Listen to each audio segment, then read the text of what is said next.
ভ্রমণ পিপাসুদের কাছে সিলেট যেন সবুজে মোড়া এক স্বর্গ। সবুজ পাহাড়, ঝর্ণা, নদী আর পাথরের টানে ঢাকার ব্যস্ততা পিছনে ফেলে আমরা ছুটে গেলাম সিলেটের পথে। তবে এবারের ভ্রমণটা ভিন্ন। এবার করব হাইকিং, বর্ডার সংলগ্ন পথে সম্ভাব্য যাত্রা 10 কিলোমিটার।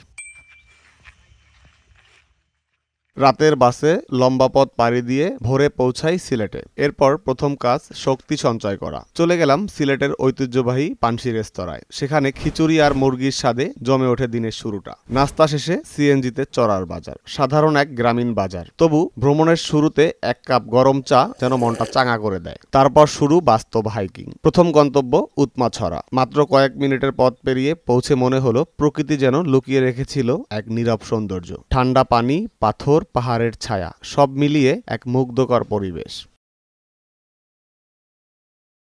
এরপর নদী পার। স্রোতের চাপ টের পেতে পেতে ধীরে ধীরে এগোনো। মনে হচ্ছিল প্রকৃতি আমাদের পরীক্ষা নিচ্ছে, আবার একই সাথে পথও দেখাচ্ছে। এবার লক্ষ্য বিছানাকান্দি। কখনো ধান ক্ষেত, কখনো ঝিরিপথ, আবার কখনো কাঁচা রাস্তা। হাঁটার প্রতিটা মুহূর্ত যেন নতুন অনুভব।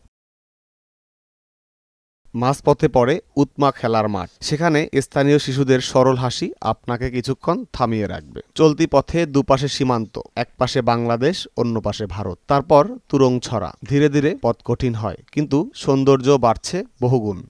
এই যে পাশটা ইন্ডিয়ান বর্ডার, আমরা বর্ডার সাইড যে রাস্তাগুলো হয়, রাস্তা বলতে অনেকটা ধান ক্ষেত থাকে, মাঠ থাকে। এই ধান ক্ষেত মাঠের মাঝ দিয়ে আমরা হেঁটে আসছি।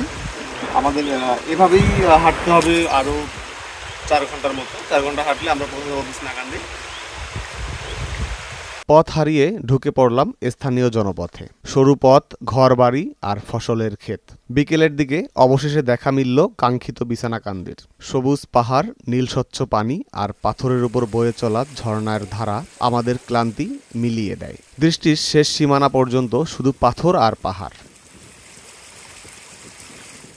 প্রায় 10 কিলোমিটার হাঁটার এই যাত্রার শেষ অনুভূতি একটাই: প্রকৃতি কখনো মানুষকে ক্লান্ত করে না, বরং তাকে আরও বেশি জীবন্ত করে তোলে।